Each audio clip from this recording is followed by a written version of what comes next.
your weather on the threes. Well, good Wednesday morning, everyone. Even though it's still freezing cold outside, at least our temperatures have not tumbled into the 20s. So that's the good news. Most of the temperatures are starting off right at or just above freezing. Again, still cold, but thanks to a few clouds that moved in overnight, thanks to a weak cold front, it's more so acted as a blanket, keeping temperatures at least around freezing. Not nearly as bitterly cold as what we saw yesterday morning, but of course, we're still tracking a stretch of very cold air moving in all the way through next week. As of right now, a partly cloudy sky out there.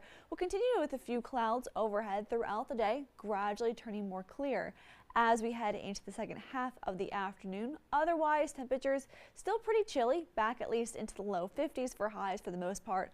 A few isolated spots farther inland like Sylvania will sit in the upper 40s for highs, but at least our temperatures are closer to average today, comparing it to yesterday, as yesterday afternoon hitting only a high temperature at 46 degrees is now our coldest winter afternoon we've had this season so far. And of course, we're looking at even colder days arriving as we head into your weekend.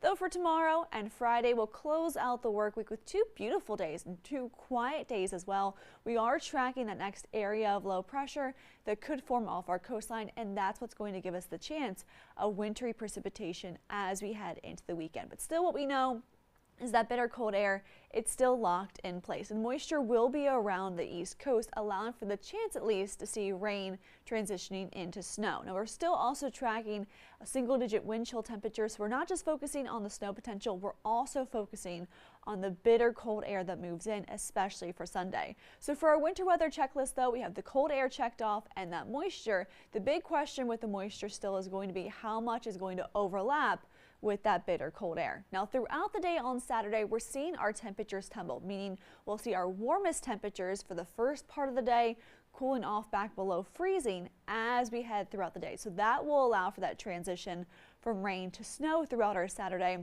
Still a big question on who sees what and how much we'll see. That's going to come down to the track. We need a Goldilocks track just right for us to see really snow move in, comparing it to plain old rain or possibly just nothing at all as we head into the weekend. So again, still closely watching that. The big focus, of course, still on that bitter cold air that lasts through next week. And of course, Groundhog's Day, that's on Monday. I think we're all hoping for an early spring at this point, as temperatures will slowly start to at least climb back up into the upper 40s to lower 50s by Monday and Tuesday of next week. So just keeping an eye on the forecast from Friday into the day on Saturday.